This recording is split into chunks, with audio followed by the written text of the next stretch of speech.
সমুদ্রনগরী কক্সবাজারে বুদ্ধিজীবী দিবস স্মরণে গানের মিছিল ও আলোক প্রজ্বলন। বিস্তারিত জানিয়েছেন আমাদের কক্সবাজার প্রতিনিধি অর্পণ পড়ুয়া। সমুদ্রনগরী কক্সবাজারে শহীদ বুদ্ধিজীবী দিবস উপলক্ষে প্রদীপ প্রজ্বলন, আলোক প্রজ্বলনের পরবর্তীতে এখানে দ্রোহের গানে গানে 1971 সালে মহান মুক্তিযুদ্ধের বিজয়ের প্রাক্কালে যারা পরাজয় নিশ্চিত জেনে পাক হানাদার বাহিনীর হাতে নির্মমভাবে যে সকল বুদ্ধিজীবী, চিকিৎসক, শিক্ষক হত্যাযজ্ঞের শিকার হয়েছেন তাদেরকে দ্রোহের গানে গানে, মুক্তির গানে গানে এখানে কক্সবাজারের সাংস্কৃতিক কর্মীরা স্মরণ করছেন। ঠিক অল্প কিছুক্ষণ আগেই এই কর্মসূচি কক্সবাজারের পুরাতন শহীদ মিনার প্রাঙ্গণে এখানে শুরু হয়।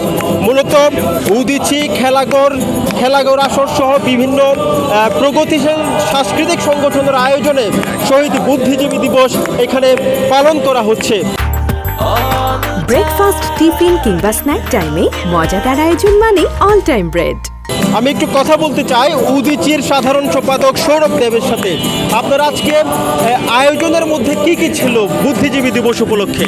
আমাদের আজকে সারা দিনব্যাপী আয়োজনের মধ্যে আমাদের শহীদ মিনারে পুষ্পমাল্য অর্পণ ছিল এবং শহীদ বুদ্ধিজীবীদের স্মরণে আমাদের আলোচনা সভা ছিল এবং সন্ধ্যায় আমরা একটা গানের মিছিল করেছি শহীদদের স্মরণে এবং সেই সাথে এই শহীদ মিনার প্রাঙ্গণে আমরা আলোক প্রজ্বলন করছি সেই আজকের এই অন্ধকার দিনটিকে আমরা স্মরণ করে। এবং সেই সাথে আমরা এটিও বলতে চাই যে ইতিহাসকে মুছে ফেলবার যত চক্রান্তই হোক, ইতিহাস তার চরিত্রগত দিক থেকেই আসলে মাথা উঁচু করে দাঁড়াবে এবং ইতিহাস বলবে কারা দোসর এবং কারা এই মুক্তিযুদ্ধের যেই চেতনা এবং ইতিহাস তাকে সমুন্নত রাখতে চায়।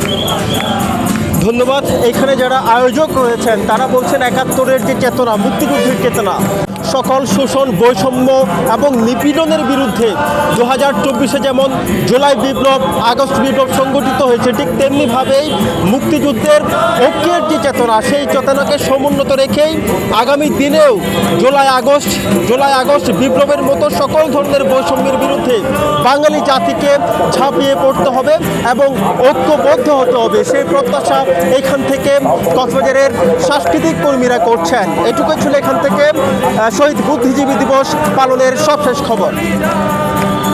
বাংলাদেশ থাকবে ততদিনে ডিসেম্বর আসবে, মার্চ মাস আসবে এবং বাঙালি জাতি তার বীর দেখতে।